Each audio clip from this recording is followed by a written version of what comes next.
Hey, good morning, everybody. It is Friday. Woohoo! Friday.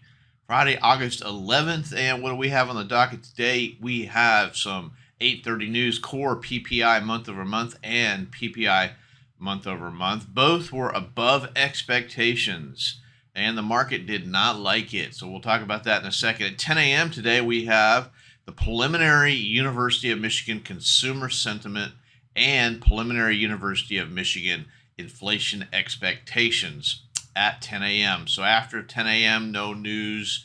We'll just try to get through Friday. That being said, I want to show you something really cool. So I get asked, like, what does it mean whenever this, whatever it is? So what does PPI mean if it increases? Well, you can click on this little button here, and it pulls up a explainer, so to speak. And so here's why we care, why traders care. It's a leading indicator. This is PPI, a leading indicator of consumer inflation. When producer prices charge more for goods and services, the higher costs are usually passed on to the consumer. So this is bad. This is bad. You just hit that X and that goes away. But that's how you can, any item, you can just click on the little thing here and it will give you a description of what the impact would be. Very, very cool software.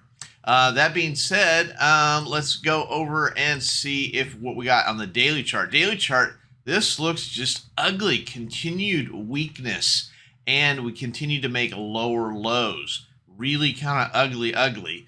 Where is support? Well, there's a big volume area right in here. Could be some support, 44.66.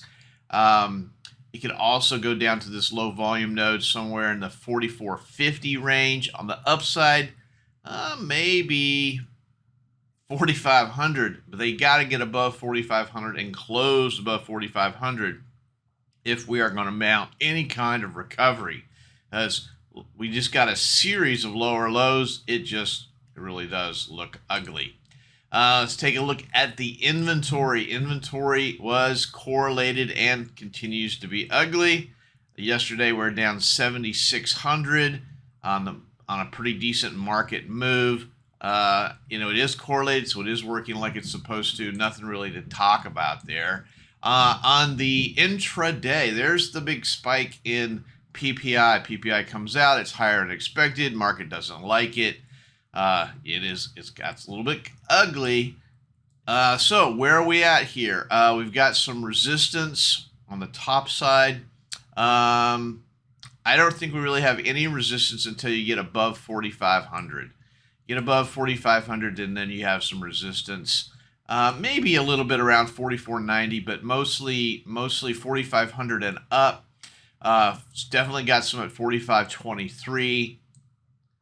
And then you can see that up higher, there's a lot more, 45.23. Then there's a big band of resistance up here around 45.40 to 45.50, a big band resistance up there. Support on the bottom side. Where do we have support? Not much when it comes to confluence. 44.50, 44.35, and you have to drop all the way down to 44.11. So support side doesn't look too good either, and it is what it is. So Stock Trader's Almanac for today is 47.6.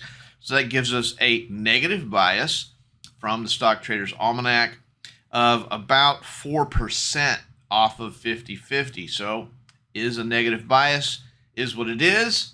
Hope you have a great Friday. Remember, Fridays are the worst day of the week for giving back profits. So don't do that. Make sure if you're going to say, hey, I'm going to take a shot at this, but if it hits my stop, I'm done, right?